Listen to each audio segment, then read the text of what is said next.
अस्सलाम वालेकुम। कैसे हैं आप लोग? उम्मीद करती हूँ खैरियत से होंगे। दुआ करती हूँ अल्लाह पाक आपको जहाँ रखे खुश रखे। जी बस देख रहे होंगे कि हम कहीं जा रहे हैं। जी जा कहाँ रहे हैं? हम जा रहे हैं पट्ठे काटने।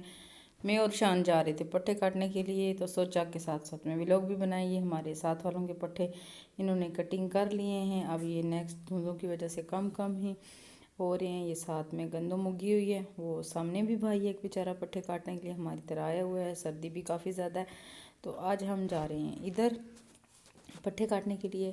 तो ये देखें जी, हम टप रहे हैं। खाला खाला है बड़ा गहरा सा। अब हमने टप लिया है और ये आ गए हैं जी पट्ठे। पट्ठों के साथ साथ ये शानी चल रहा है। ये हमारे पट्ठे नहीं हैं जो ज़्यादा से ज़्यादा हो रहे हैं। तो शान आगे जा रहा है। शान कह रहा है मम्मा ये देखिए इधर साग भी कितना अच्छा है। तो मैंने कहा चलो फिर बाद में देखेंगे साग को, पहले कटिंग कर लेते हैं पट्ठों को।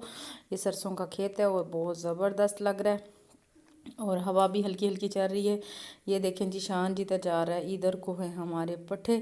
तो ये देखें जी, ये शानी पहुंच गया। ये बस 14 सारे रह गए हैं चीनी कालू के लिए पट्ठे, क्योंकि ये धुंधों की वजह से और पट्ठे हो नहीं रहे। बस जो पहले वाले हैं वो बड़े हो गए हैं गोभी के, और साथ में जो है कम ही अब नीचे से पट्ठे निकल रहे हैं।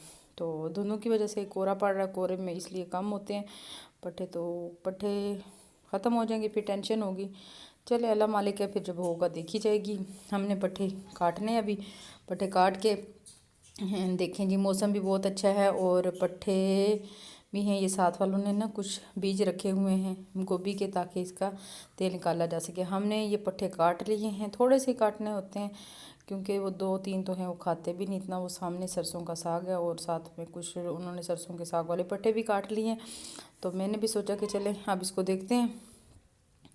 तो ये देखें जी, जैन भी आ रहा है। जैन को ख़बर हो गई है कि आज मम्मा आई हुई है इधर, साग भी तोड़ेगी और हम ना इसको करते हैं, हम भी चलते हैं। तो वो आ गया है। ये देखें जी, ये हमारे कुछ पट्टे हैं जो बेहतर हैं, कुछ घने भी हैं और अल्लाह करेगा 2-4 दिन तक हो भी जाएंगे।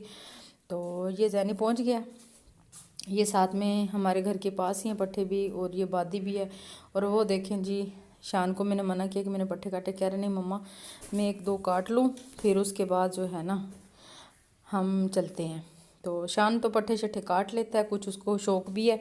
और ये जो सुबहान है ना, ये तो किसी काम का नहीं है। ये तो बिल्कुल नहीं पट्ठे काटता, ये तो बस सिर्फ आउटिंग के लिए आता है। ये देखें जी, अभी भी इसने गोभी का एक फूल वाला काट लिया है और अब इसको देख के एक्शन लगा रहा है। और जैन आया जी, जैन कह रहा मम्मा पैसे दे दो, सामने कि मुझे पैसे दे दे, मैंने खालदा की दुकान से चीज़ लेनी है। और आसमान कितना प्यारा है और आसमान पे बादल भी बने हुए हैं। सामने सरसों का खेत है और हम चलते हैं सरसों के खेत में। देखती हूँ मैं कोई साग वाग है तो देख लेती हूँ।